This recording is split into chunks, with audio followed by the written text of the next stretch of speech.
അവകാശി ചരിത്രത്തിലെ ഏറ്റവും വലിയ ഒരു ദുരന്തം നേരിടുന്ന സന്ദർഭമാണ്. ഈ സന്ദർഭത്തിൽ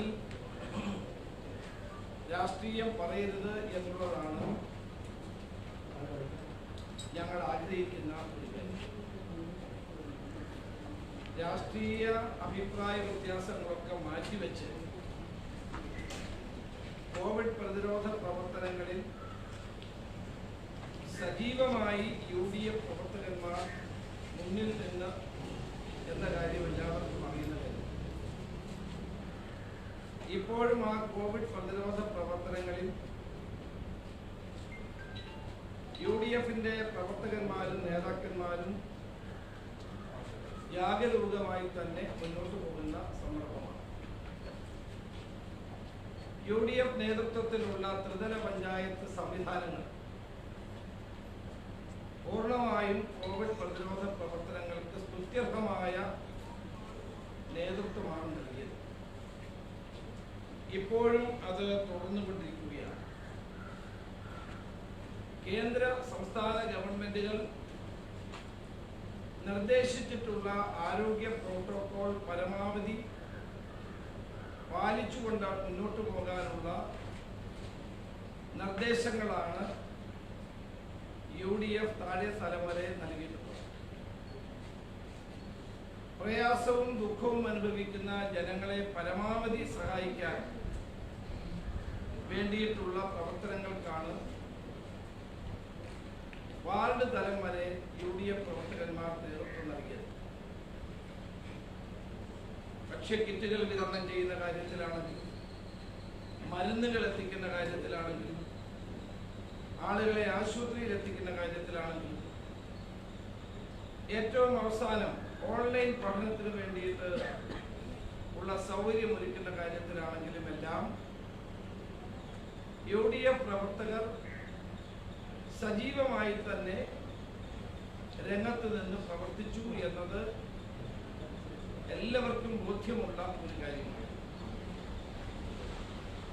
ബഹുമാനപ്പെട്ട മുഖ്യമന്ത്രി ആവശ്യപ്പെട്ടതനുസരിച്ച് തദ്ദേശ സ്വയംഭരണ സ്ഥാപനങ്ങളിലെ അംഗങ്ങളുമായി നേരിട്ട് സംസാരിക്കാൻ ഞാനും അദ്ദേഹത്തോടൊപ്പം തയ്യാറായി. പ്രതിപക്ഷ നേതാവിന്റെ ഓഫീസിൽ തന്നെ 24 മണിക്കൂറും പ്രവർത്തിക്കുന്ന കൺട്രോൾ റൂം ഇപ്പോഴും പ്രവർത്തനം തുടരുകയാണ്. ആയിരക്കണക്കിന് ആളുകൾക്ക് സഹായം നൽകാൻ ഉള്ള പരിശ്രമങ്ങളാണ് ഈ കൺട്രോൾ റൂമിലൂടെ ഞങ്ങൾ ചെയ്തുകൊണ്ടിരിക്കുന്നത്. അതോടൊപ്പം തന്നെ ഓൾ ഇന്ത്യ കോൺഗ്രസ് കമ്മിറ്റിയുടെ നിർദ്ദേശമനുസരിച്ച് ധാരാളം ആളുകളെ സഹായിക്കാൻ വേണ്ടിയിട്ടുള്ള നടപടികൾ ജില്ലാ കോൺഗ്രസ് കമ്മിറ്റികളും ഏറ്റെടുക്കുകയുണ്ടായി എന്നതും ഒരു വസ്തുതയാണ്. UDFിലെ ഘടകകക്ഷികൾ മുസ്ലിം ലീഗ് ആണെങ്കിലും കേരള കോൺഗ്രസ് ആണെങ്കിലും RSP ആണെങ്കിലും CMP ആണെങ്കിലും ജനതാദൾ ആണെങ്കിലും ഫോർവേഡ് ബ്ലോക്ക് ആണെങ്കിലും എല്ലാ കക്ഷികളും അവരവരുടെ ശക്തിക്കനുസരിച്ച് കഴിവനുസരിച്ച് ഈ കോവിഡ് പ്രതിരോധ പ്രവർത്തനങ്ങളെ സജീവമായി തന്നെ നിന്നു എന്നത് ഒരു വസ്തുതയാണ്. ഒരു മഹാദുരന്തം വരുമ്പോൾ നമ്മളെല്ലാ അഭിപ്രായ വ്യത്യാസങ്ങളും മാറ്റിവെച്ചുകൊണ്ട് ഒരുമിച്ച് നിൽക്കേണ്ടതാണ് എന്ന മുഖ്യമന്ത്രിയുടെ അഭിപ്രായത്തോട് ഞാൻ പൂർണ്ണമായി യോജിക്കുക. പക്ഷേ ആ കൂട്ടായ യോജിച്ച പ്രവർത്തനത്തിലൂടെ കൈവരിക്കുന്ന ആശ്വാസ നടപടികൾ മുഴുവൻ സർക്കാരിൻ്റെതാണ് എന്ന് വരുത്തി തീർക്കാനുള്ള ഒരു ബോധപൂർവമായ നീക്കം ആദ്യം മുതൽ തന്നെ സർക്കാർ ഏജൻസികളുടെ സഹായത്തോടു കൂടി മുഖ്യമന്ത്രി ചെയ്തു. യോജിച്ച അന്തരീക്ഷം നഷ്ടപ്പെടുത്തിയത് ഗവൺമെന്റും മുഖ്യമന്ത്രിയും ചേർന്നാണ്. ഓരോ ഘട്ടത്തിലും രാഷ്ട്രീയം കളിക്കുക എന്ന നിലപാടായിരുന്നു ഗവൺമെന്റും മുഖ്യമന്ത്രിയും സ്വീകരിച്ചു. പല സ്ഥലങ്ങളിലും കമ്മ്യൂണിറ്റി കിച്ചണുകളുടെ കാര്യത്തിൽ പോലും ആ നിലപാടുണ്ടായി. പാസുകൾ വിതരണം ചെയ്യുന്ന കാര്യത്തിൽ അഭിപ്രായ വ്യത്യാസം ഉണ്ടായി. പക്ഷേ ആ അഭിപ്രായ വ്യത്യാസങ്ങളൊക്കെ മാറ്റിവെച്ചുകൊണ്ട് UDF എല്ലാ തലങ്ങളിലും കോവിഡ് പ്രതിരോധ പ്രവർത്തനങ്ങളിൽ ഇപ്പോഴും സഹകരിച്ചുകൊണ്ടാണ് മുന്നോട്ട് പോകുന്നത്. ഇന്നലെ ബഹുമാനപ്പെട്ട മുഖ്യമന്ത്രി പറഞ്ഞു, പ്രതിപക്ഷം കോവിഡ് പ്രതിരോധ പ്രവർത്തനങ്ങളെ തുരങ്കം വെക്കാൻ ശ്രമിക്കുകയാണ്. ഞാൻ അദ്ദേഹത്തോട് വിനീതമായി ചോദിക്കട്ടെ, ഏത് കാര്യത്തിലാണ് പ്രതിപക്ഷം പ്രതിരോധ പ്രവർത്തനങ്ങളെ തുരങ്കം വെച്ചത്? സർക്കാരിന്റെ എല്ലാ നടപടികളോടും ഞങ്ങൾ യോജിക്കുകയല്ലേ ചെയ്തത്? ബംഗാളിൽ CPM സ്വീകരിക്കുന്ന സമീപനം കേരളത്തിൽ കോൺഗ്രസ് സംസ്ഥാന ഗവൺമെന്റിനോട് സ്വീകരിച്ചിട്ടില്ല. അഖിലേന്ത്യാ CPM സെക്രട്ടറി സീതാറാം യെച്ചൂരി നടത്തുന്ന പ്രസ്താവനകളുടെ ഒരു പകുതി പോലും ഞങ്ങൾ നടത്തിയിട്ടില്ല. ഞങ്ങൾ എല്ലാ ഘട്ടത്തിലും സംസ്ഥാന ഗവൺമെന്റുമായി യോജിച്ചുകൊണ്ട് തന്നെയാണ് കോവിഡ് പ്രതിരോധ പ്രവർത്തനങ്ങൾക്ക് നേതൃത്വം കൊടുത്തത്. പ്രളയമുണ്ടായപ്പോൾ എല്ലാവർക്കും അറിയുന്നതാണ്, മുഖ്യമന്ത്രിയോടൊപ്പം പ്രളയബാധിത സ്ഥലങ്ങളിൽ പ്രതിപക്ഷ നേതാവ് പോയി പരമാവധി ജനങ്ങളെ ഒരുമിപ്പിച്ച് നിർത്താൻ ശ്രമിച്ചു. പ്രളയ ഫണ്ട് കൈയിട്ട് വാരിയത് ആരാണ് എന്ന് മുഖ്യമന്ത്രിക്ക് അറിയാമല്ലോ. അവരെ ഇപ്പോഴും സംരക്ഷിക്കുകയല്ലേ മുഖ്യമന്ത്രി ചെയ്യുന്നത്? ആ പ്രതികൾക്ക് കുറ്റപത്രം കൊടുക്കാത്തത് കൊണ്ട് ജാമ്യം കിട്ടി അവരിന്ന് പുറത്ത് വിലസുകയല്ലേ? പാവപ്പെട്ട ജനങ്ങൾ, ഉടുക്കയിൽ പണം സൂക്ഷിച്ചിരുന്ന കുട്ടികൾ നൽകിയ പണം പോലും പാർട്ടിക്കാർ കൊള്ളയടിച്ചു കൊണ്ടുപോയപ്പോൾ അവരെ സംരക്ഷിക്കുന്ന നിലപാടാണ് ബഹുമാനപ്പെട്ട മുഖ്യമന്ത്രി അങ്ങ് സ്വീകരിച്ചത് എന്നത് കേരളം മറന്നിട്ടില്ല. ഇന്ന് അതുപോലെ തന്നെ സർക്കാർ ജീവനക്കാരുടെ കാര്യത്തിൽ സഹകരിക്കാൻ തയ്യാറായ സർക്കാർ ജീവനക്കാരെ വെല്ലുവിളിക്കുകയാണ് നിങ്ങൾ ചെയ്തത്. അതിന്റെ വിശദാംശങ്ങൾ നിങ്ങൾക്ക് അറിയാവുന്നത് കൊണ്ട് ഞാൻ അങ്ങോട്ട് പോകുന്നില്ല. അപ്പൊ ഗവൺമെന്റ് സ്വീകരിക്കുന്നത് എപ്പോഴും ഭിന്നിപ്പിക്കൽ തന്ത്രം മാത്രമായി. മുഖ്യമന്ത്രി 6 മണിക്കത്തെ പത്രസമ്മേളനത്തിൽ ഭംഗന്തരേണ പറയും എല്ലാവരും ഒരുമിച്ചിരിക്കണം. പക്ഷേ പ്രവൃത്തിയിൽ ജനങ്ങളെയും സർക്കാർ ജീവനക്കാരെയും ഭിന്നിപ്പിക്കുന്ന നടപടിയാണ് ഇതപര്യന്തം സ്വീകരിച്ചത് എന്ന് എല്ലാവർക്കും ബോധ്യമുള്ള ഒരു കാര്യമാണ്. പ്രളയകാലത്ത് ഞാൻ പറഞ്ഞു, ഇത് സെപ്പറേറ്റ് അക്കൗണ്ട് വേണം, എല്ലാവരും സഹായിച്ചതാണ്. അന്നതിന് തയ്യാറായില്ല. കോവിഡ്-19 കാലത്ത് ഞാൻ വീണ്ടും അത് ആവർത്തിച്ചു, പ്രത്യേകം അക്കൗണ്ട് വേണം. പ്രളയകാലത്ത് പ്രത്യേക അക്കൗണ്ട് സമ്മതിക്കാത്ത മുഖ്യമന്ത്രി രണ്ടാമത് ഞാൻ ആവശ്യപ്പെട്ടപ്പോൾ അത് സമ്മതിച്ചത് എന്തുകൊണ്ടാണ്? ജനങ്ങൾക്ക് കാര്യങ്ങൾ ബോധ്യപ്പെട്ടു. ഇവിടെ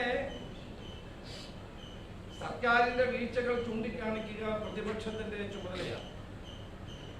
പക്ഷെ കോവിഡ് കാലത്ത് ഞങ്ങൾ സ്വീകരിച്ചത് ഗവൺമെന്റിന് നിർദ്ദേശങ്ങൾ നൽകുക എന്നുള്ളതായിരുന്നു. ഓരോ ഘട്ടത്തിലും സർക്കാർ സ്വീകരിക്കേണ്ട നടപടികൾക്ക് പിന്തുണ കൊടുക്കുന്നതോടൊപ്പം ഇന്ന കാര്യങ്ങൾ കൂടി ചെയ്യണം എന്ന രീതിയിൽ സർക്കാരിന് നിർദ്ദേശങ്ങൾ സമർപ്പിക്കുകയാണ് ഞങ്ങൾ ചെയ്തത്. അതിൽ പല നിർദ്ദേശങ്ങളും ഗവൺമെന്റ് സ്വീകരിച്ചിട്ടുണ്ട്, ഇല്ലെന്ന് ഞാൻ പറയുന്നില്ല. ഞങ്ങൾ ചൂണ്ടിക്കാണിച്ച പലതും ഗവൺമെന്റ് അംഗീകരിക്കേണ്ടി വന്നിട്ടുണ്ട്. ക്രിയാത്മകമായ നിലയിൽ തന്നെയാണ് ഞങ്ങൾ മുന്നോട്ട് പോയിട്ടുള്ളത്. പക്ഷേ സർക്കാർ പല കാര്യത്തിലും നടപടികൾ സ്വീകരിക്കാതെ പോയതും ഈ കോവിഡ് പ്രതിരോധ പ്രവർത്തനങ്ങളെ തകർത്തി. ബഹുമാനപ്പെട്ട മുഖ്യമന്ത്രി അന്ന് പറയണം, പഞ്ചാബ് ഗവൺമെന്റും രാജസ്ഥാൻ ഗവൺമെന്റും ഹരിയാന ഗവൺമെന്റും എല്ലാം ലോക്ക്ഡൌൺ പ്രഖ്യാപിച്ചപ്പോൾ പെട്ടെന്ന് തന്നെ അവരുടെ സ്റ്റേറ്റ് ട്രാൻസ്പോർട്ട് ബസ്സുകൾ ഉപയോഗിച്ചുകൊണ്ട് കുടുങ്ങിക്കിടന്നവരെ തിരിച്ചു കൊണ്ടുവന്നു. ഞങ്ങൾ ആവർത്തിച്ച് ആവശ്യപ്പെട്ടു, ബാംഗ്ലൂരിലും ചെന്നൈയിലും ഹൈദരാബാദിലും ഒക്കെ കുടുങ്ങിക്കിടക്കുന്ന നമ്മുടെ മറുനാടൻ മലയാളികളെ തിരികെ കൊണ്ടുവരാൻ നടപടി സ്വീകരിക്കണം. ഒരൊറ്റ ബസ് അയച്ചോ. ഇന്ത്യയിൽ ഏതാണ്ട് 1000-ഓളം ട്രെയിനുകൾ ഓടി. കേരളം ഒരു ട്രെയിൻ ആവശ്യപ്പെട്ടോ നമ്മുടെ ആളുകളെ കൊണ്ടുവരാൻ വേണ്ടി? ഒരു ബസ്സും ഒരു ട്രെയിൻ പോലും ആവശ്യപ്പെടാതെ ഇതര സംസ്ഥാനങ്ങളിൽ നമ്മളുടെ ജനങ്ങൾ നരകയാതന അനുഭവിക്കുകയായിരുന്നു. അവിടെ AICCയുടെ പ്രസിഡന്റ് സോണിയാഗാന്ധിയുടെ നിർദ്ദേശാനുസരണം കർണാടക PCC 19 ബസ്സാണ് അവിടെ ആളുകളെ കൊണ്ടത്. പാസോടുകൂടിയാണ്, പാസില്ലാതല്ല കൊണ്ടുവന്നത്. മഹാരാഷ്ട്ര PCC ട്രെയിൻ സൗകര്യം ഏർപ്പാട് ചെയ്തു നമ്മുടെ ആളുകളെ കൊണ്ടുവന്നു. ഇത്രയും വലിയ വീമ്പ് പറയുന്ന മുഖ്യമന്ത്രി അങ്ങ് പറയണം, ഒരു ബസ് ഒരു ട്രെയിന് മറുനാടൻ മലയാളികളെ നാട്ടിലേക്ക് കൊണ്ടുവരാൻ വേണ്ടി ഈ ഗവൺമെന്റ് കൊടുത്തോ? സ്വന്തം ജീവനും കയ്യിൽ പിടിച്ച് ചെക്ക് പോസ്റ്റുകളിൽ വന്ന് കഷ്ടപ്പെട്ടു വന്ന ആളുകളോട് നിങ്ങൾ പെരുമാറ്റം എന്തായിരുന്നു? പാസ് കിട്ടാൻ വേണ്ടി അവരെ എന്തെല്ലാം നരകയാതന അനുഭവിക്കേണ്ടി വന്നു. ഇപ്പോഴുള്ള പ്രശ്നം ഗൾഫ് നാടുകളിൽ കുടുങ്ങിക്കിടക്കുന്നവരുടെ പ്രശ്നം.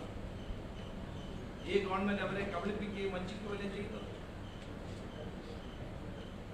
ഞാൻ ചോദിക്കട്ടെ, നോർക്കയ്ക്ക് എന്തുകൊണ്ട് ഇതിനു വേണ്ടിയിട്ടുള്ള എന്തെങ്കിലും സൗകര്യം ഒരുക്കാൻ കഴിയും? രജിസ്റ്റർ ചെയ്യാൻ പറഞ്ഞതല്ലാതെ ഒരു കുപ്പി വെള്ളമോ ഒരു നേരത്തെ ആഹാരമോ നോർക്കയ്ക്ക് കൊടുക്കാൻ കഴിയും?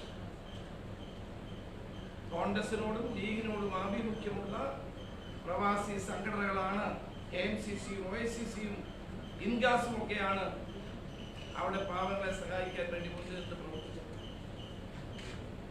അവരായിരുന്നു എല്ലാ രംഗത്തും മുമ്പിലുള്ളത്. ഇപ്പോഴും അവരാരും ലോക കേരള സഭയിൽ അംഗത്വം തേടി വന്നവരല്ല. അതിനു വേണ്ടിയിട്ടല്ല അവരത് ചെയ്തത്. അവർ ചെയ്തത് ഏറ്റവും നല്ല മാതൃകാപരമായ പ്രവർത്തനമായിരുന്നു ഗൾഫ് നാടുകളിലെ നമ്മുടെ മലയാളി സംഘടനകൾ ചെയ്തത്. അവരെ ഞാൻ പ്രത്യേകം അഭിനന്ദിക്കുകയാണ്. ഇവിടെ കേരള വികസനത്തിന് വേണ്ടി അമൂല്യമായ സംഭാവന ചെയ്ത മലയാളികളോട്, ഗൾഫ് മലയാളികളോട് ഈ ഗവൺമെന്റ് സമീപനം എന്താണ്? ഇപ്പോഴും അവിടെ കഷ്ടപ്പെടുന്ന ആളുകളെ തിരികെ കൊണ്ടുവരാനുള്ള എന്തെങ്കിലും നടപടി ഈ ഗവൺമെന്റ് ചെയ്യുന്നുണ്ടോ? ഏതെങ്കിലും കാര്യങ്ങളിൽ ഇപ്പോഴും വിട്ടുവീഴ്ചയ്ക്ക് തയ്യാറുണ്ടോ? അപ്പോൾ അവരവിടെ കിടന്ന് മരിക്കട്ടെ എന്നുള്ള സമീപനമാണ് ഈ ഗവൺമെന്റ് ഇപ്പോഴും ചെയ്തുകൊണ്ടിരിക്കുന്നത്. ഇന്നലെ ബഹുമാനപ്പെട്ട മുഖ്യമന്ത്രി ചോദിച്ചു, കോവിഡ് നേരിടാൻ മിറ്റിഗേഷൻ സ്ട്രാറ്റജിയാണ് അഭികാമ്യമെന്ന് പ്രതിപക്ഷ നേതാവ് ഇപ്പോഴും പറയുമോ എന്ന്. ഞാൻ നിയമസഭയിൽ പ്രസംഗിച്ച കാര്യമാണ്. എന്താണ് കുറെ നാളുകളായിട്ട് ഈ പ്രവർത്തനം? അതുകൊണ്ട് ഞാൻ വിഷയം എന്താണ് ഈ മിറ്റിഗേഷൻ? മിറ്റിഗേഷൻ എന്ന് വെച്ചാൽ ലഘൂകരണം എന്നാണ് Malayalam. A mitigation action is a specific action or process taken to reduce or eliminate long-term risk to the people and property from hazards and their impacts. കോവിഡിനെ നേരിടാൻ വിവിധ സ്ട്രാറ്റജികൾ നമ്മുടെ രാജ്യത്തുണ്ട്, ലോകത്തുണ്ട്. അതിനെപ്പറ്റിയെല്ലാം വ്യത്യസ്തമായ അഭിപ്രായങ്ങളുമുണ്ട്.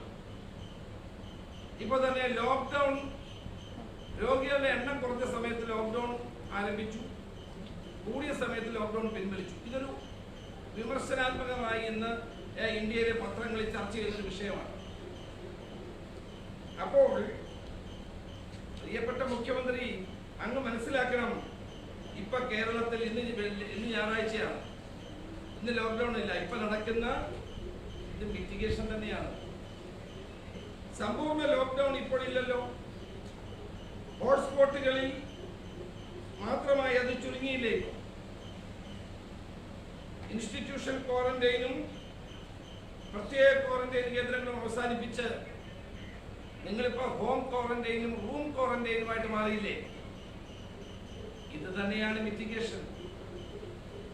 10 വയസ്സിന് താഴെയുള്ളവരും 60 വയസ്സിന് മുകളിലുള്ളവരും വീടുകളിൽ സുരക്ഷിതമായി ഇരുത്തുകയും മറ്റുള്ളവരെ ജോലി ചെയ്യാൻ അനുവദിക്കുകയും ആണ് നാം ഇപ്പോൾ ചെയ്യുന്നത്. അതാണ് മിറ്റിഗേഷൻ രീതി എന്ന് പറയുന്നത്. ഇതാണ് ഞാൻ നിയമസഭയിൽ പറഞ്ഞത്. ഞാൻ നിയമസഭയിൽ പറഞ്ഞപ്പോൾ ആരും അതിനെ എതിർത്തുമില്ല. ആരോഗ്യമന്ത്രി തന്നെ പറഞ്ഞത് ആ കാര്യങ്ങൾ ഞങ്ങൾ നടപ്പാക്കും, അതിന് ഘട്ടം വരുമ്പോൾ നടപ്പാക്കുമെന്നാണ് പറഞ്ഞത്. ഇതാണ് ഇപ്പൊ കേരളത്തിലും ഇന്ത്യയിലും നടന്നുകൊണ്ടിരിക്കുന്നത്. ബഹുമാനപ്പെട്ട മുഖ്യമന്ത്രി, അങ്ങ് സൈബർ പോരാളികളുടെ നിലവാരത്തിലേക്ക് തരം താഴാൻ പാടില്ല. സൈബർ ഗുണ്ടകളുടെ നിലവാരത്തിലേക്ക് ബഹുമാനപ്പെട്ട മുഖ്യമന്ത്രി അങ്ങ് തരം താഴാൻ പാടില്ല. ഇവിടെ കോവിഡ് കാലത്തെ അഴിമതികൾ നമ്മൾ നിരവധി തവണ ചർച്ച ചെയ്ത വിഷയമാണ്. ഒരു അഴിമതി ഉണ്ടായാൽ ഞങ്ങൾ അതെല്ലാം കണ്ടില്ല എന്ന് നടിക്കണമെന്ന് കോവിഡ് പ്രതിരോധ പ്രവർത്തനങ്ങളുടെ പ്രോട്ടോകോളിൽ പറയുന്നുണ്ടോ? എനിക്കറിയില്ല. കോവിഡിന്റെ മറവിൽ കേരളത്തിൽ നടന്ന വൻതോതിലുള്ള കൊള്ള, അഴിമതി, അതെല്ലാം മൂടി വെക്കണമെന്നാണോ മുഖ്യമന്ത്രി പറയുന്നത്? സംസ്ഥാന സർക്കാർ ശ്രമിച്ചത് ഇത് സുവർണ അവസരമായി കണ്ടുകൊണ്ട് അഴിമതി നടത്തുക എന്ന ലക്ഷ്യമാണ് അവർ മുന്നിൽ വെച്ചത്. ക്വാറന്റൈനിൽ കഴിയുന്ന ആളുകളുടെ ആരോഗ്യ വിവരങ്ങൾ അമേരിക്കൻ കമ്പനിയായ സ്പ്രിംഗർക്ക് വിൽക്കാൻ നിങ്ങൾക്ക് ആരാണ് അനുവാദം തന്നത്? ക്യാബിനറ്റ് അറിയാതെ, വിവിധ ഗവൺമെന്റ് ഡിപ്പാർട്ട്മെന്റുകൾ അറിയാതെ, മുഖ്യമന്ത്രിയും IT സെക്രട്ടറിയും കൂടി തീരുമാനിച്ച് ഒരു അമേരിക്കൻ കമ്പനിയായ സ്പ്രിംഗർക്ക് ഈ അനുവാദം മുഴുവൻ കൊടുത്തത് എന്തിനാ? ഇന്നലെ മുഖ്യമന്ത്രി പറഞ്ഞു അതെല്ലാം പൊട്ടിപ്പോയില്ല. ഒന്നും പൊട്ടിയിട്ടില്ല മുഖ്യമന്ത്രി, അത് കോടതിയിൽ നിലനിൽക്കുകയാണ്. ഞങ്ങൾ പറഞ്ഞതെല്ലാം ശരിയാണെന്ന് കോടതി പറഞ്ഞില്ലേ? ബഹുമാനപ്പെട്ട മുഖ്യമന്ത്രി, അങ്ങ് നിയോഗിച്ച സ്പ്രിംഗറിനെ സംബന്ധിച്ച് അങ്ങ് നിയോഗിച്ച 2 അംഗ കമ്മീഷന്റെ റിപ്പോർട്ട് എവിടെ? അങ്ങ് മറുപടി പറയണം. മാധവ മേനോനെയും പിന്നെ പഴയ ഹെൽത്ത് സെക്രട്ടറിയായ രാജീവ് സദാനന്ദനെയും അങ്ങ് സ്പ്രിംഗറിനെ പറ്റി പഠിക്കാൻ കമ്മിറ്റി വെച്ചു. കമ്മിറ്റി കൂടിയോ? ജനങ്ങളെ കബളിപ്പിക്കുന്നതിന് ഒരു പരിധിയുണ്ട്. കമ്മിറ്റി കൂടിയിട്ടുണ്ടോ, റിപ്പോർട്ടുണ്ടോ ഉണ്ടെങ്കിൽ അത് പരസ്യപ്പെടുത്താൻ ഞാൻ മുഖ്യമന്ത്രിയെ വെല്ലുവിളിക്കുന്നു. ബഹുമാനപ്പെട്ട ഹൈക്കോടതിയുടെ പരിഗണനയിലാണ് സ്പ്രിംഗർ വിവാദം. ആ വിവാദം ഇന്ന് കേരളത്തിലെ ജനങ്ങൾക്കെല്ലാം ബോധ്യമുള്ള കാര്യമാണ്. CPMന്റെ പ്രഖ്യാപിതമായ നയങ്ങളെ പോലും അട്ടിമറിച്ചുകൊണ്ട് അമേരിക്കൻ വിദേശ കമ്പനിയുമായി ചെങ്ങാത്ത സ്ഥാപിച്ച് കോടിക്കണക്കിന് രൂപയുടെ അഴിമതി നടത്താനുള്ള നിങ്ങളുടെ ശ്രമത്തെ പരാജയപ്പെടുത്തിയപ്പോൾ നിങ്ങൾക്ക് പ്രതിപക്ഷത്തോട് അമർഷമുണ്ടാകുന്നത് സ്വാഭാവികമാണ്. ഞാൻ ആ അമർഷത്തെ സ്വാഗതം ചെയ്യുകയാണ്. പമ്പ ത്രിവേണിയിൽ അടിഞ്ഞു കഴിഞ്ഞ പ്രളയത്തിന്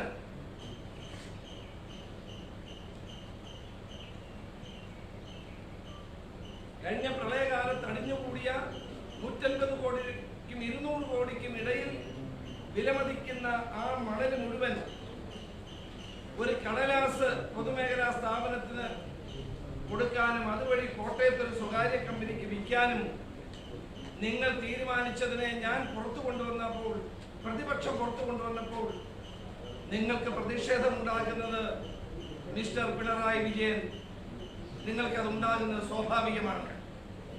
ആ അഴിമതി ഞാൻ പുറത്തു കൊണ്ടുവന്നില്ലായിരുന്നെങ്കിൽ, പ്രതിപക്ഷം പുറത്തു കൊണ്ടുവന്നില്ലായിരുന്നെങ്കിൽ കോട്ടയത്തെ സ്വകാര്യ കമ്പനിക്കാർ ആ മണൽ മുഴുവൻ കൊണ്ടുപോകുമായിരുന്നില്ലേ? ബഹുമാനപ്പെട്ട മുഖ്യമന്ത്രി, അങ്ങ് ഹെലികോപ്റ്ററിൽ, വാടകയ്ക്കെടുത്ത ഹെലികോപ്റ്ററിൽ മുൻ ചീഫ് സെക്രട്ടറിയെയും സെക്രട്ടറിയെയും DGPയെയും ഇരുത്തി പമ്പയിലും തോട്ടപ്പള്ളിയിലും പോയത് ജനങ്ങൾക്ക് വേണ്ടി ആയിരുന്നില്ല, കള്ള കച്ചവടത്തിനായിരുന്നു, കള്ള കച്ചവടം നടത്താനായിരുന്നു. ആ കള്ള കച്ചവടം പൊളിയുമ്പോൾ പ്രതിപക്ഷത്തിന് നേരെ അങ്ങയ്ക്ക് രോഷമുണ്ടാകും.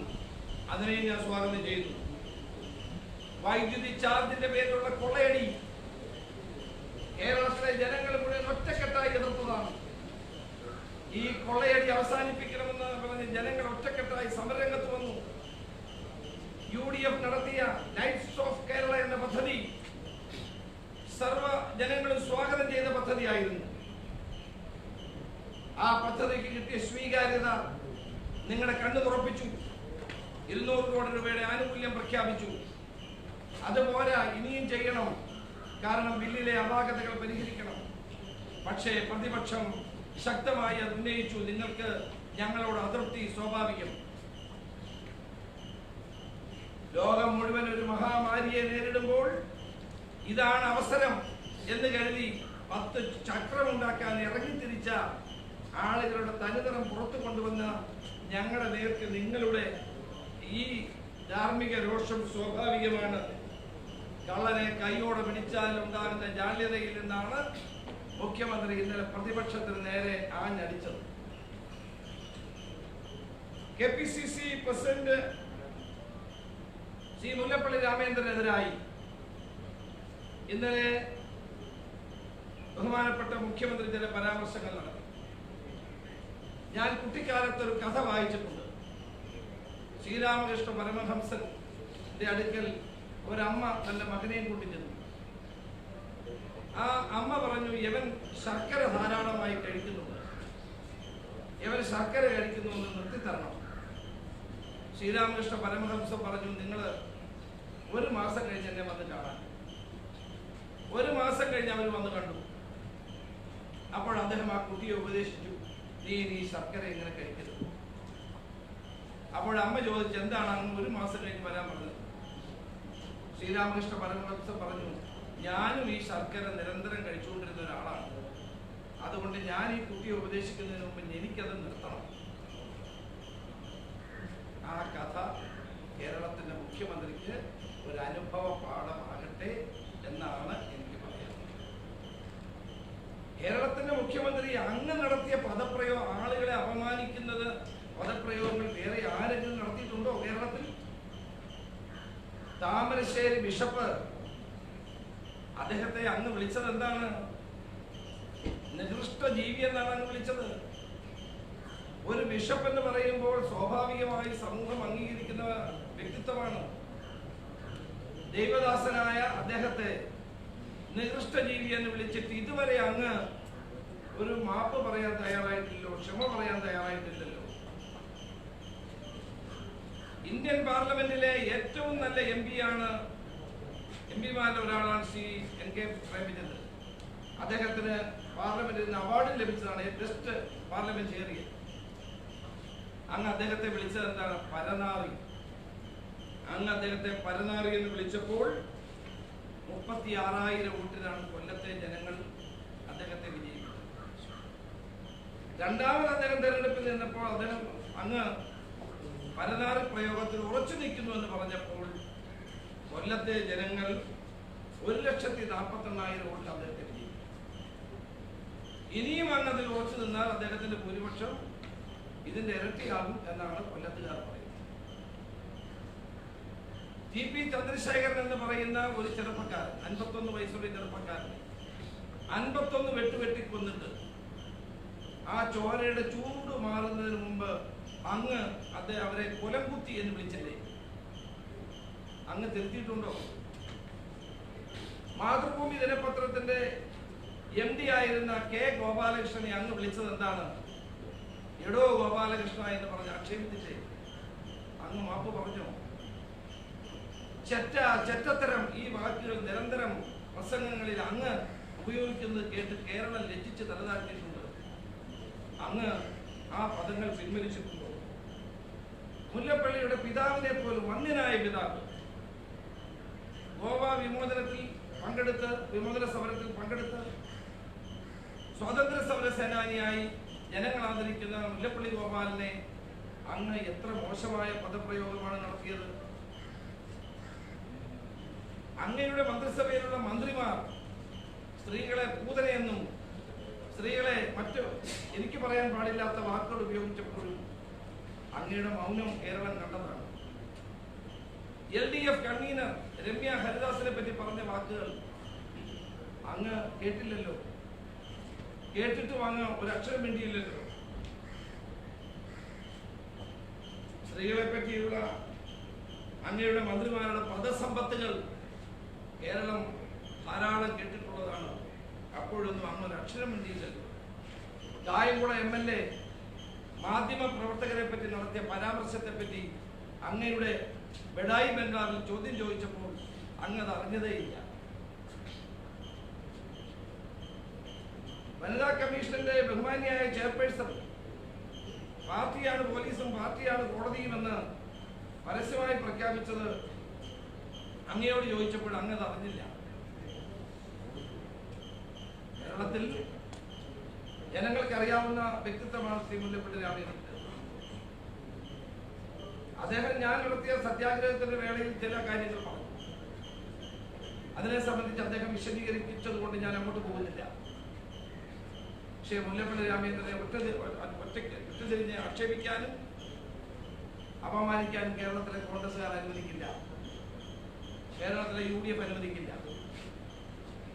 സ്വാതന്ത്ര്യ സമര സേനാനിയായ മുല്ലപ്പള്ളി രാമചന്ദ്രന്റെ പിതാവ് മുല്ലപ്പള്ളി ഗോപാലിനെ പോലും ഇന്ന് ഫേസ്ബുക്കുകളിൽ വളരെ മോശമായി അപമാനിക്കുന്ന സൈബർ സഖാക്കളെ നിയന്ത്രിക്കാൻ പോലും പാർട്ടി നേതൃത്വം തയ്യാറാകുന്നില്ല.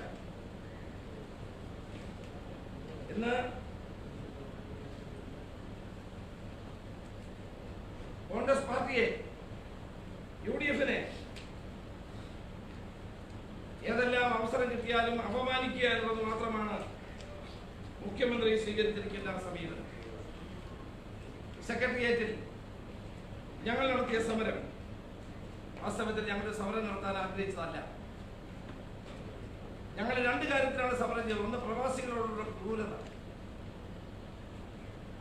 ആഹാരം കിട്ടാതെ, വെള്ളം കിട്ടാതെ, ജോലി നഷ്ടപ്പെട്ട് 12 പേരുള്ള റൂമുകളിൽ നരകയാതന അനുഭവിച്ചുകൊണ്ട് കഴിയുന്ന പാവപ്പെട്ട പ്രവാസികൾ മടങ്ങി വരണമെന്ന് ആഗ്രഹിച്ച് അതിനുവേണ്ടി കഷ്ടപ്പെടുമ്പോൾ അവരെ ഇങ്ങോട്ട് കൊണ്ടുവരരുത് എന്ന മനഃപൂർവമായ തീരുമാനം ഈ ഗവൺമെന്റ് എങ്ങനെ എടുക്കാൻ കഴിയും? കോവിഡ് കാലത്ത് സത്യാഗ്രഹം ഇരിക്കുക എന്ന് പറയുന്നത് തന്നെ എനിക്ക് വലിയ മനോവിഷമം ഉണ്ടാക്കിയ ഒരു കാര്യമാണ്. ഞാൻ പലതവണ ആലോചിച്ചു. പക്ഷേ രാത്രി കാലങ്ങളിൽ ഗൾഫ് നാടുകളിൽ നിന്ന് വരുന്ന ഇവരുടെ ഫോൺ കോളുകൾ, അവരുടെ ദുഃഖം, അവരുടെ പ്രയാസം, അവരുടെ വേദന, നിലവിളികൾ, മാനസികാരോഗ്യ കേന്ദ്രങ്ങളിൽ അഡ്മിറ്റ് ചെയ്യപ്പെടേണ്ടി വരുന്ന ദുഃഖകരമായ സാഹചര്യങ്ങൾ, ഇതെല്ലാം കണ്ടുകൊണ്ട് മറ്റു മാർഗമില്ലാത്തത് കൊണ്ടാണ് ആദ്യമായി ഞാൻ പ്രതിപക്ഷ നേതാവായ ശേഷം ആദ്യമായി തിരുവനന്തപുരം സെക്രട്ടേറിയറ്റിന് മുമ്പിൽ ഒരു ഉപവാസം നടത്തേണ്ടതായി വന്നു.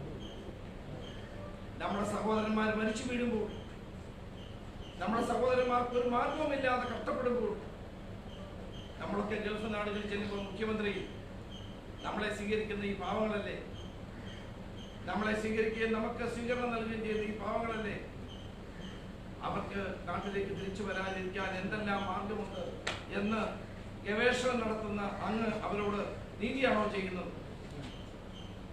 280 പേര് ആണ് മരിച്ചത്. ഗൾഫിൽ നിന്ന് ജീവൻ രക്ഷിക്കണമെന്നുള്ള വിളികൾ കേൾക്കുമ്പോൾ മനസ്സും എന്താണെങ്കിലും സത്യാഗ്രഹത്തിന് ഞാൻ തയ്യാറായി.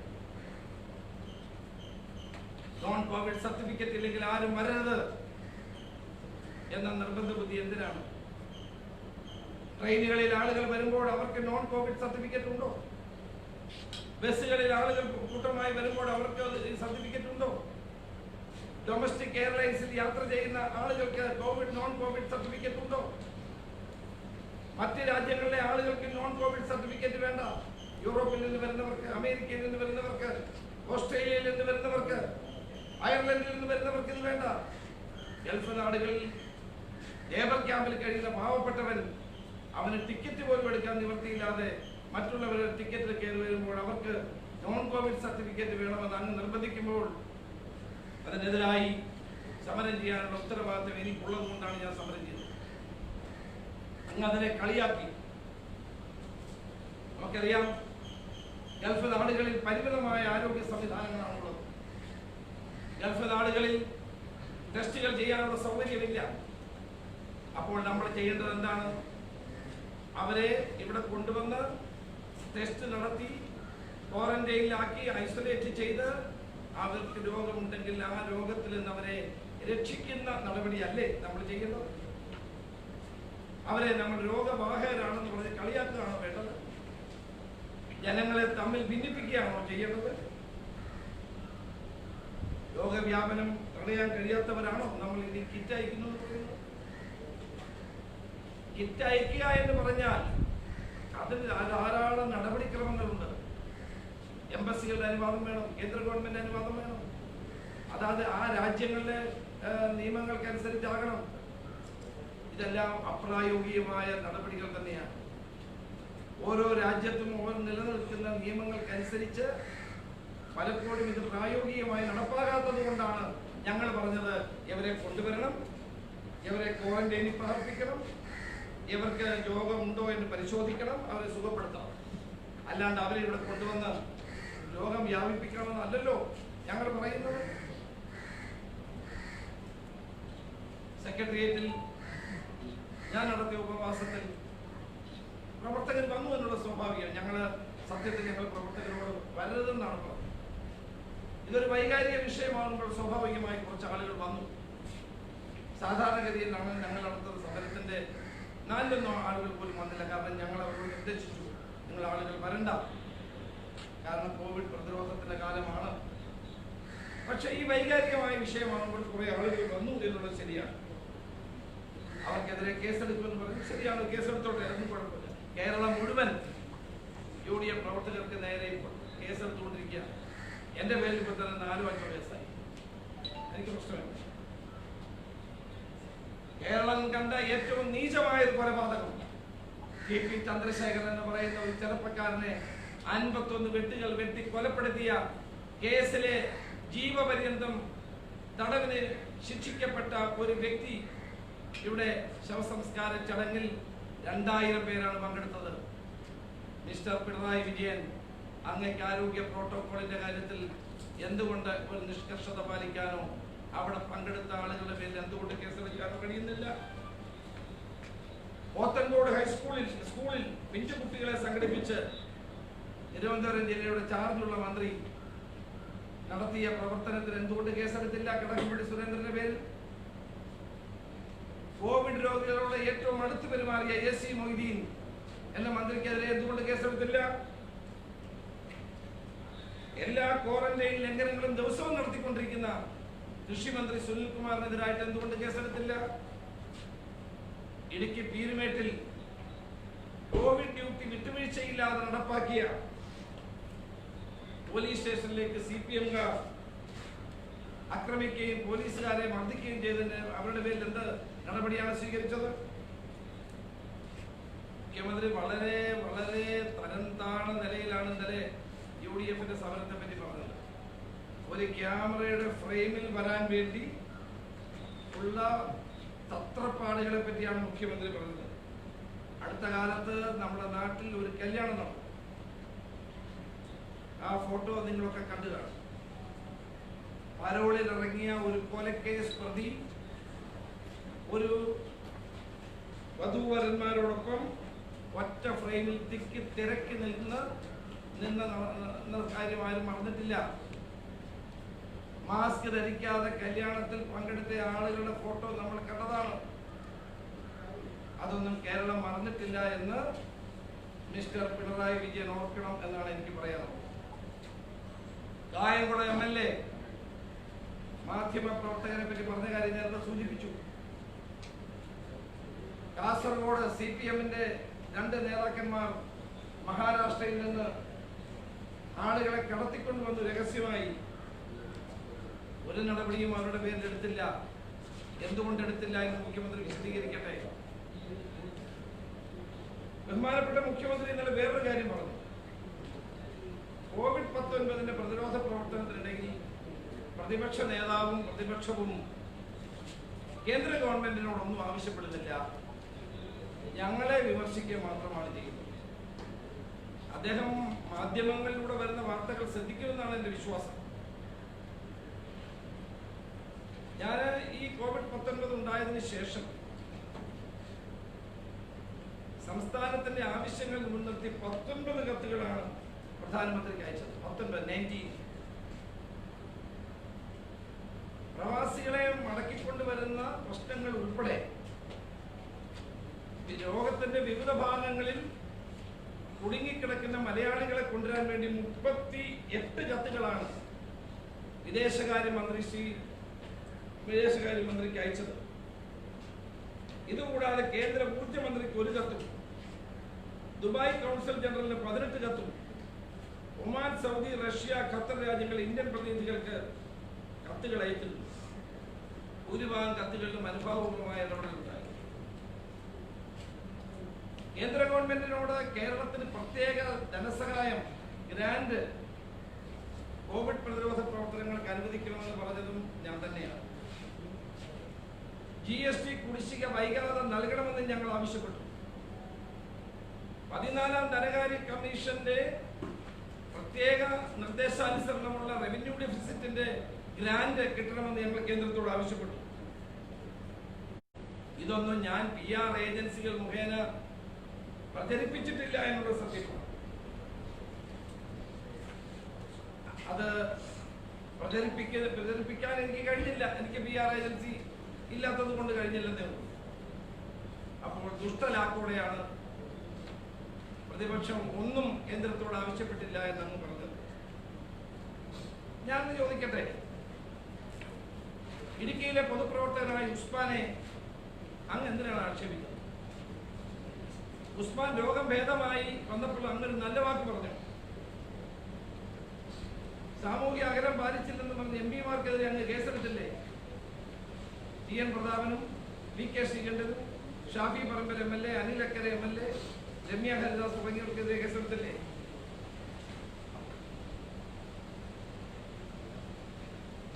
പാവപ്പെട്ട ഇതര സംസ്ഥാന തൊഴിലാളികൾ സ്പെഷ്യൽ ട്രെയിനിൽ കയറിയപ്പോൾ മുഖ്യമന്ത്രിക്ക് മുദ്രാവാക്യം വിളിപ്പിച്ചത് ആരാണ് എന്ന് എല്ലാവരും കണ്ടതാണ് ടെലിവിഷൻ ചാനലുകൾ.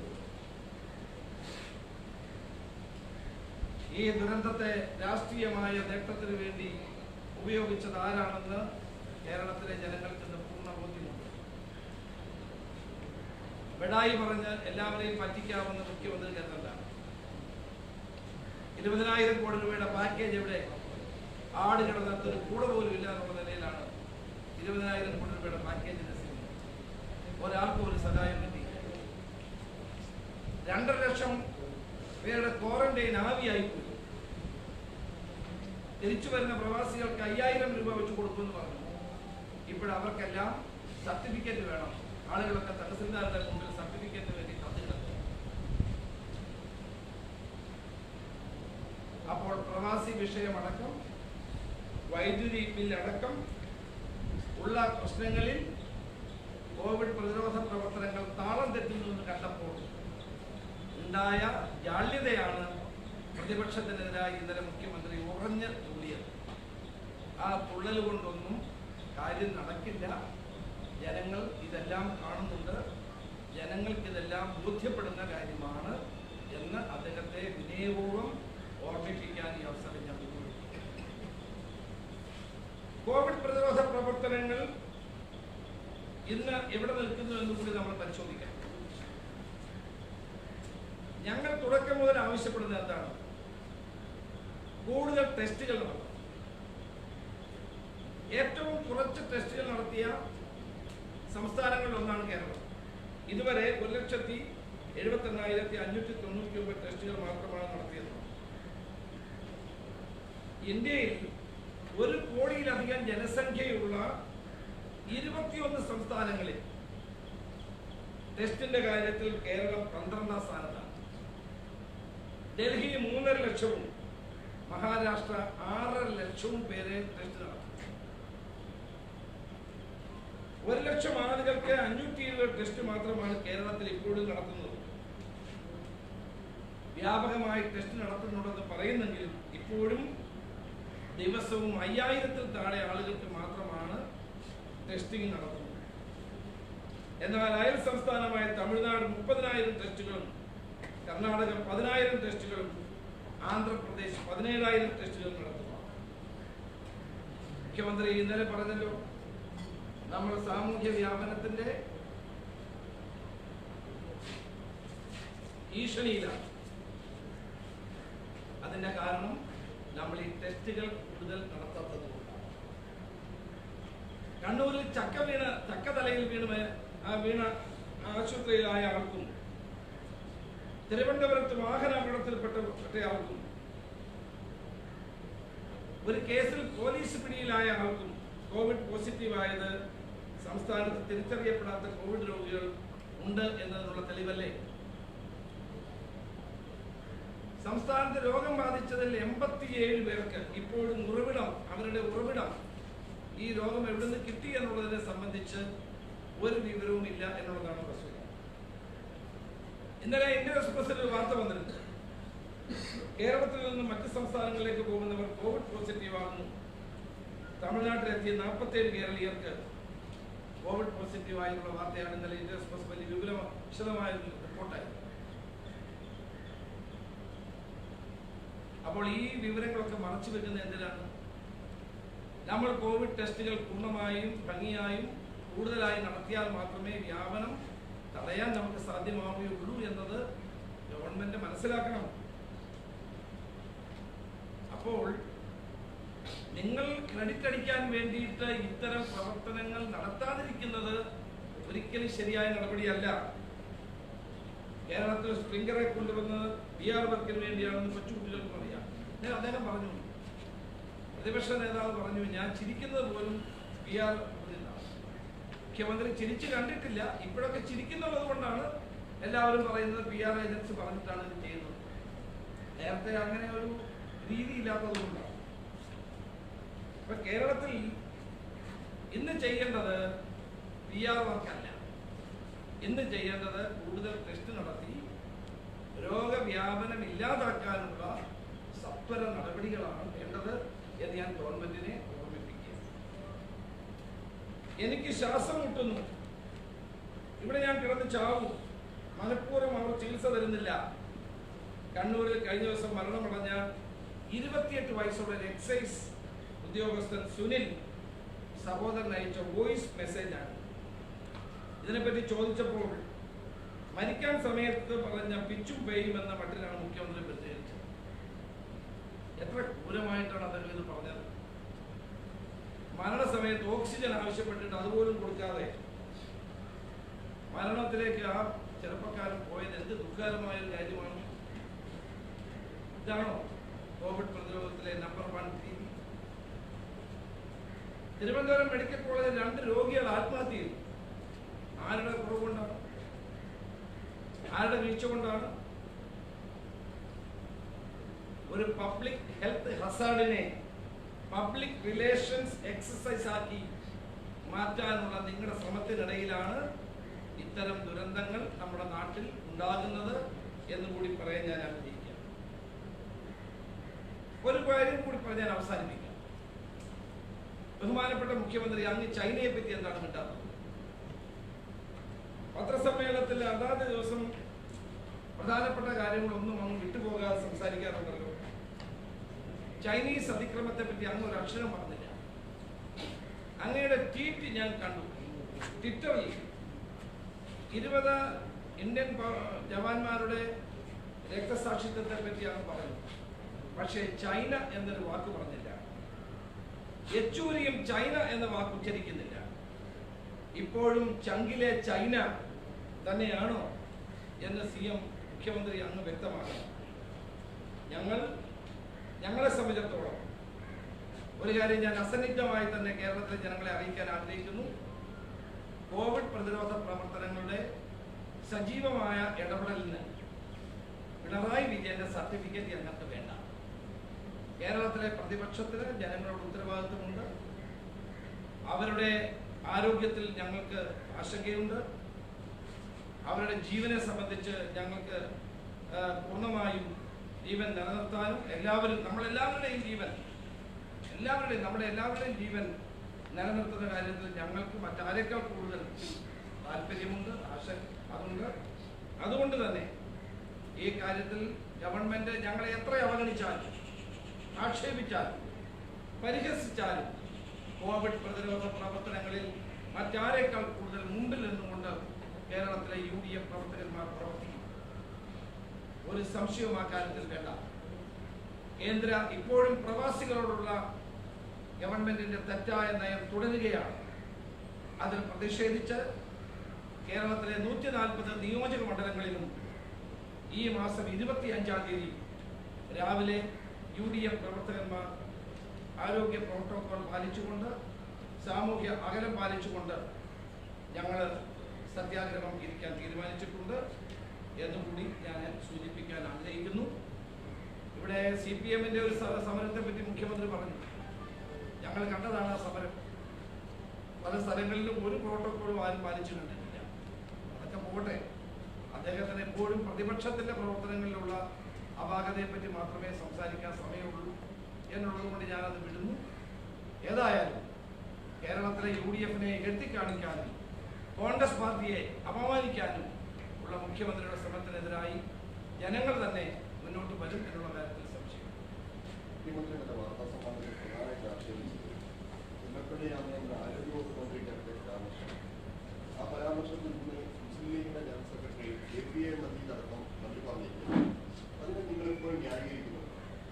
മുല്ലപ്പള്ളി രാമചന്ദ്രൻ തന്നെ വ്യക്തമാക്കിയിട്ടുണ്ട് അദ്ദേഹം ഒരു സ്ത്രീ വിരുദ്ധ പരാമർശം നടത്തിയിട്ടുണ്ട്. അദ്ദേഹം ആരെ അവഹേളിച്ചിട്ടുണ്ട്. അത് അദ്ദേഹം തന്നെ വ്യക്തമാക്കിയിട്ടുള്ള കാര്യം. തന്നെയുമല്ല, മുല്ലപ്പള്ളിയെ പോലെ ഒരാൾ അങ്ങനെ ഒരിക്കലും ഇതിനു മുമ്പും പറഞ്ഞിട്ടില്ല, അതിന് ശേഷവും പറഞ്ഞിട്ടില്ല. അദ്ദേഹത്തെ എൻ്റെ വ്യക്തിത്വത്തെ പറ്റി ആർക്കും സംശയവുമില്ലാത്തൊരു കാര്യം. ഇത് പറഞ്ഞതിന് ശേഷമാണ് KPA മജീദ് പറഞ്ഞിരിക്കുന്നത് മുല്ലപ്പള്ളി അങ്ങനെ പറയാൻ പാടില്ലായിരുന്നു. അപ്പോൾ KPA മജീദിന് മനസ്സിലാവാത്തതാണ്. KPA മജീദ് മനസ്സിലാവുന്നത്. KPA മജീദ് വന്നു കഴിഞ്ഞിട്ട് വന്ന ശേഷം എന്നോട് സംസാരിച്ചു. ഈ കോൺഗ്രസിന്റെ നിലപാടാണ് അന്ന് അദ്ദേഹം പറഞ്ഞതാണ് മുല്ലപ്പള്ളി പറഞ്ഞത്. ഞാൻ കോൺഗ്രസിന്റെ പ്രസിഡന്റാണ്, അതുകൊണ്ട് തന്നെ കോൺഗ്രസിന്റെ അഭിപ്രായമാണ് താൻ പറയുന്നത്. കോൺഗ്രസിനും ആ അഭിപ്രായമാണോ ശൈലജ ടീച്ചറിനെ കുറിച്ച്? അല്ല, അദ്ദേഹം സ്വാഭാവികമായിട്ട് KPCC പ്രസിഡന്റാണ്, കോൺഗ്രസിന്റെ അഭിപ്രായം പറയുന്നതാണ്. അദ്ദേഹത്തിന്റെ വിശദമായൊരു പ്രസംഗത്തിലെ ഒന്നോ രണ്ടോ വാക്കുകൾ സന്ദർഭോചിതമല്ലാത്ത നിലയിൽ അടർത്തിയെടുത്ത് സംസാരിക്കുന്നതാണ്. ഏതായാലും അദ്ദേഹം അതിനെപ്പറ്റി വിശദമായി പറഞ്ഞതുകൊണ്ട് ഞാൻ അങ്ങോട്ട് കിടക്കേണ്ട കാര്യം. ആ വിഷയത്തിൽ പരാമർശത്തിൽ തെറ്റില്ല എന്നാണ് മുല്ലപ്പള്ളി ഇപ്പോഴും പറയുന്നത്. മാപ്പ് പറയുന്നില്ല എന്നാണ് അദ്ദേഹം ഇപ്പോഴും പറയുന്നത്. ആ പരാമർശം തെറ്റില്ല എന്നാണ്. അല്ല, ഞാൻ ചോദിക്കട്ടെ, പരാമർശത്തിൽ മാപ്പ് പറയാനാണെങ്കിൽ മുഖ്യമന്ത്രി 1000 മാപ്പ് ഇപ്പൊ പറയേണ്ട സമയം കഴിഞ്ഞിട്ടില്ലേ? ഞാൻ വിശദീകരിച്ചപ്പോൾ CM-ന്റെ പ്രസ്താവന നമ്മൾ ഒരുപാട് ചർച്ച ചെയ്തതും വിമർശിച്ചതും എവിടെ ചർച്ച ചെയ്തു? മുഖ്യമന്ത്രി അന്നൊക്കെ പറഞ്ഞത്. പക്ഷേ ഇപ്പോൾ ഏതെങ്കിലും ഘട്ടത്തിൽ അദ്ദേഹം അതിന് തിരുത്തി പറഞ്ഞിട്ടുണ്ടോ? ക്ഷമ പറഞ്ഞിട്ടുണ്ടോ? പിൻവലിച്ചു എന്ന് പറഞ്ഞിട്ടുണ്ടോ? ഇതൊരു സ്ത്രീക്ക് കൂടി എതിരെയാണ്. ഞാൻ പറയുമ്പോൾ മറ്റുള്ളവർക്ക് പറയാവുന്നതാണ് എന്ന് ഞാൻ പറഞ്ഞില്ലല്ലോ. അപ്പൊ പറയുക, അതാണ് ഞാനൊരു ശ്രീരാമകൃഷ്ണ പരമഹംസന്റെ കഥ ഉദ്ധരിച്ചത്. അതിനകത്തെല്ലാം ഉണ്ട്. പ്രതിപക്ഷ നേതാവിനെ താങ്കളുടെ വ്യക്തമായ അഭിപ്രായം മുല്ലപ്പള്ളി പറഞ്ഞത്? ഞാൻ പറഞ്ഞല്ലോ, ഇതിന് രാമായണം മുഴുവൻ വായിച്ചിട്ട് സീത ആരാന്ന് എന്നോട് ചോദിക്കുന്നത്. ഞാൻ വ്യക്തമായി തന്നെ മുല്ലപ്പള്ളി തന്നെ ഇന്നലെ വളരെ വ്യക്തമായി പറഞ്ഞല്ലോ, അദ്ദേഹം ഒരു സ്ത്രീ വിരുദ്ധ പരാമർശം നടത്തിയിട്ടില്ല. അദ്ദേഹം പറഞ്ഞു എന്റെ പ്രസംഗത്തിന്റെ ഭാഗങ്ങൾ അടർത്തിയെടുത്തതാണ്. അദ്ദേഹം അതെല്ലാം വിശദീകരിച്ചതാണല്ലോ. അന്ന് ആ പ്രസംഗത്തോട് യോജിക്കുന്നുണ്ടോ? ഞാൻ പറഞ്ഞതിൽ നിന്ന് നിങ്ങൾക്ക് അതെല്ലാം വ്യക്തമല്ലേ? അത് വ്യക്തമാവത്തില്ല.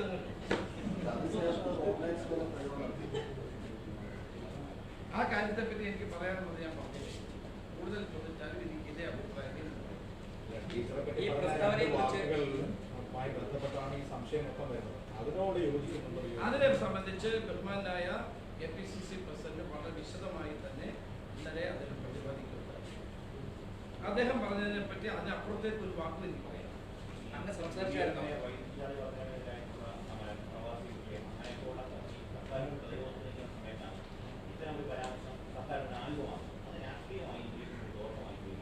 ഇതൊക്കെ കേരളത്തിലെ ജനങ്ങൾക്ക് അറിയാവുന്ന കാര്യങ്ങളല്ലേ? ഇതൊക്കെ കേരളത്തിൽ ഏറ്റവും ഗവൺമെന്റ് പരിങ്ങി നിൽക്കുന്ന ഒരു സന്ദർഭം.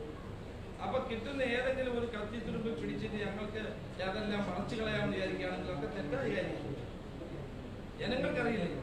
യഥാർത്ഥ വിഷയത്തിൽ നിന്ന് നമ്മൾ വഴിമാറി പോകരുത്. യഥാർത്ഥ വിഷയം എന്താണ്? ഗൾഫ് നാടുകളിൽ ലക്ഷക്കണക്കിന് ആളുകൾ നാട്ടിലേക്ക് വരാൻ വേണ്ടി കാത്തിരിക്കുന്നു. നമ്മുടെ എല്ലാവരുടെയും നാടുകളിൽ അവരെ കാത്തിരിക്കുന്ന ധാരാളം ആളുകളുണ്ട്. അവരുടെ പ്രശ്നമാണ് പ്രധാനപ്പെട്ട പ്രശ്നം. അതിനെയാണ് നമ്മൾ അഡ്രസ് ചെയ്യേണ്ടത്. ഇന്നലെ മുഖ്യമന്ത്രി ഒരു വാചകം അതിനെപ്പറ്റി പറഞ്ഞിട്ടില്ല. അവരെ കൊണ്ടിരുന്ന കാര്യത്തെ പറ്റി പറഞ്ഞില്ല.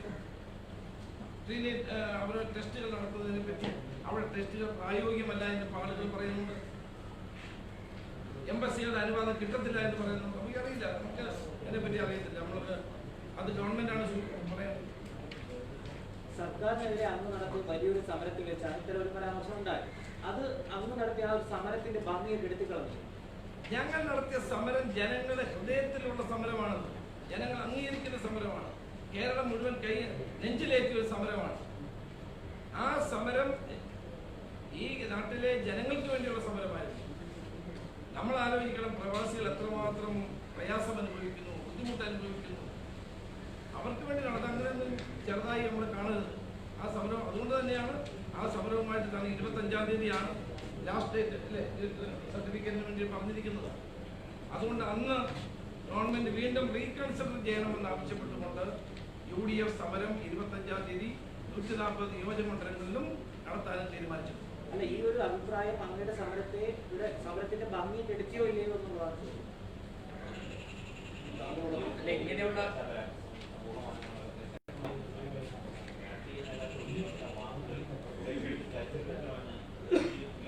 സാമൂഹ്യ മാധ്യമങ്ങളിലൂടെയൊക്കെ എല്ലാ ദിവസവും അക്രമങ്ങൾ നേരിടുന്നവരാണെന്നുള്ള നിലയിൽ എനിക്ക് തോന്നുന്നു. എന്നെ എല്ലാ ദിവസവും നല്ലത് പറഞ്ഞാലും ഇപ്പൊ തന്നെ ഞാൻ പത്രസമ്മേളനം നടത്തിക്കൊണ്ടിരിക്കുമ്പോൾ തന്നെ 1000 ഗുണ്ടകൾ വന്ന് എന്നെ ആക്രമിക്കും. ഇപ്പൊ നടന്നുകൊണ്ടിരിക്കുമ്പോൾ തന്നെ 1000 പേര് എന്നെ ആക്രമിച്ച് കാണും. അതിനുള്ള സിസ്റ്റം AK സെന്ററിലല്ല, കയ്യിൽ അതിന് പ്രത്യേക സംവിധാനമുണ്ട്.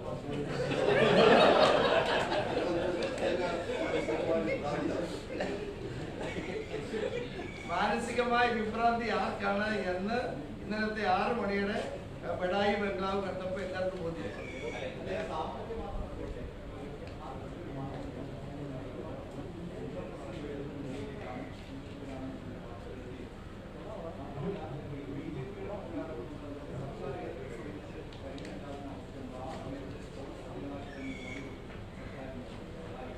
സർക്കാരിനെതിരെ ഒരു സമരം ചെയ്തതെന്നാണ് BJP-യുടെ പ്രസിഡന്റ് പറഞ്ഞത്. ഇത്തരത്തിലുള്ള വാക്കുകൾ പ്രയോഗിക്കുമ്പോൾ കൂടുതൽ ജാഗ്രത അദ്ദേഹം തന്നെ പറഞ്ഞു, APC പ്രസിഡന്റ് തന്നെ പറഞ്ഞു, എന്തെങ്കിലും ആ മുഖപത്രത്തിൽ പറഞ്ഞ കാര്യമുണ്ടെങ്കിൽ ഞാൻ പരിശോധിക്കുന്നു അദ്ദേഹം പറഞ്ഞത്. ഈ സജീഷിന്റെ, അതായത് മുല്ലപ്പള്ളിയുമായി ബന്ധപ്പെട്ട വിവാദത്തിൽ ഉൾപ്പെട്ട സജീഷിന്റെ വീട്ടിലേക്ക് കോൺഗ്രസ് പ്രവർത്തകർ ഒരു മാർച്ച്, ഓഫീസിലേക്ക് മാർച്ച് ഉണ്ടായിരുന്നു കോഴിക്കോട്. അത് ശരിയായില്ല എന്ന് ഇന്നലെ തന്നെ ബന്ധപ്പെട്ടവരെ അറിയിച്ചിട്ടുണ്ട്. അതൊന്നും ശരിയൊന്നുമില്ല, അതിനൊന്നും ആവശ്യമില്ല, അങ്ങനെയൊന്നും കൊണ്ടുപോകേണ്ട കാര്യം. മുഖ്യമന്ത്രി നടത്തിയ വാർത്താസമ്മേളനത്തിൽ പ്രധാനപ്പെട്ട ആരോപണമാണ് ഈ കോവിഡ് പ്രതിരോധ പ്രതിപക്ഷം ഉലക്കം വെച്ചത്. അതിന് പറഞ്ഞുകൊണ്ട് നിയമസഭയിൽ താങ്കൾ തന്നെ നടത്തിയ മിറ്റിഗേഷൻ പിന്നെ സാലറി ചലഞ്ചിന് എതിരെടുക്കുന്ന നിലപാട്. അപ്പൊ ഇതൊക്കെ ശരിയില്ല, വസ്തുതയല്ലേ? ഇതൊന്നും ജനങ്ങൾ കാണുന്നില്ലേ? ജനങ്ങൾ ഇതെല്ലാം കാണുന്നുണ്ട്, ഞങ്ങൾ അംഗീകരിക്കുന്നു. ഞാൻ മിറ്റിഗേഷനെ പറ്റി പറഞ്ഞ അതാണ് ഇപ്പൊ നടന്നുകൊണ്ടിരിക്കുന്നത്. മിറ്റിഗേഷൻ ഇപ്പൊ നടന്നുകൊണ്ടിരിക്കുന്ന കാര്യം ഇതാണ്. അപ്പം ഇതിനെ സംബന്ധിച്ചൊക്കെ വ്യത്യസ്ത അഭിപ്രായങ്ങൾ ലോകതലത്തിൽ തന്നെ ചർച്ച ചെയ്യപ്പെടുന്നു. ഇപ്പൊ തന്നെ ഇന്ത്യയിലെ ഏറ്റവും വലിയ ചർച്ച എന്താണ്? ഞാൻ നേരത്തെ പറഞ്ഞു, ലോക്ക്ഡൌൺ ഏറ്റവും കൂടുതൽ രോഗികൾ കുറഞ്ഞ സമയത്ത് ലോക്ക്ഡൌൺ, രോഗികൾ കൂടിയ സമയത്ത് ലോക്ക്ഡൌൺ ഇല്ലാതാവും. ഇതിനെപ്പറ്റിയൊക്കെ വ്യത്യസ്തമായ അഭിപ്രായങ്ങൾ പലതരത്തിലുണ്ട്. അത് ഞാൻ പറഞ്ഞു, അതൊക്കെ ചുമ്മാ ഈ സൈബർ ഗുണ്ടകൾ പോരാളികളൊക്കെ പറയുന്നത് അനുസരിച്ച് മുഖ്യമന്ത്രി പറയുന്നത് അദ്ദേഹം വലിയ ഉന്നത സ്ഥാനത്തിരിക്കുന്നതാണ്. സൈബർ ഗുണ്ടകളുടെ നിലവാരത്തിലേക്ക് അദ്ദേഹം പോകും. അടുത്തിടെ നടന്ന ഒരു വിവാദത്തിൽ ഒരു കൊലക്കേസ് പ്രതി പങ്കെടുത്തു എന്ന് പറഞ്ഞല്ലോ, അത് മുഖ്യമന്ത്രിയുടെ മകളുടെ വിവാദമാണ്. അതൊക്കെ നിങ്ങൾ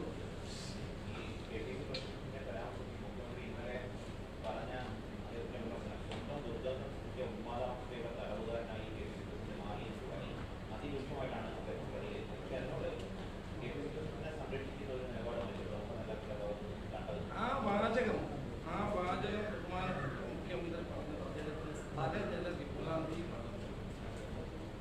മുഖ്യമന്ത്രിക്ക് സ്ഥലജല വിഭ്രാന്തി, കാര്യങ്ങൾ കൈവിട്ടു പോകുന്നു, തന്റെ PR പ്രവർത്തനങ്ങൾ അവതാളത്തിലാകുന്നു, സംഭവങ്ങൾ ജനങ്ങളുടെ മുമ്പിൽ അനാവരണം ചെയ്യപ്പെടുന്നു എന്നുള്ള ജാള്യതയാണ് അദ്ദേഹത്തിന് ഈ പ്രസ്താവന.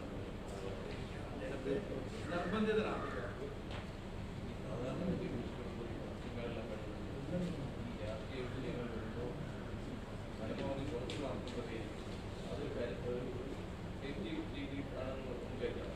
പക്ഷേ ഇന്നലെ അതിന് വിപരീതമായി രാഷ്ട്രീയമായിട്ട് പറയാനുള്ള ഒരു അവസരം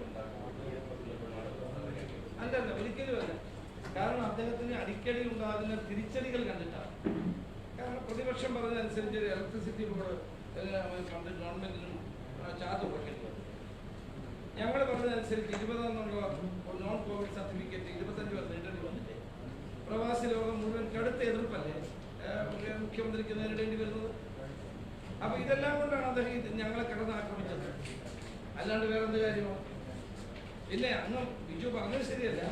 അദ്ദേഹത്തിന്റെ എല്ലാ പത്രസമ്മേളനങ്ങളിലും ഞാൻ അതിന്റെ കണക്കെടുക്കുന്നുണ്ട്. എത്ര അവേഴ്സ് ഞങ്ങൾക്ക് വേണ്ടി ചെലവഴിച്ചു, പ്രതിപക്ഷത്തിന് വേണ്ടി എത്ര അവേഴ്സ് അദ്ദേഹം ചെലവഴിച്ചു എന്നുള്ളത് ഞങ്ങൾ എടുക്കുന്നു. ഞങ്ങളെ നിരന്തരമായിട്ട് അദ്ദേഹം ആക്രമിച്ചുകൊണ്ടിരിക്കുകയാണ്, അല്ലാണ്ട് ഒരു സമയത്തും ഞങ്ങളെ സ്പെയർ ചെയ്യും. ചോദ്യങ്ങൾക്കുള്ള മറുപടി അല്ല, നിങ്ങളും കുറ്റക്കാരാണ്.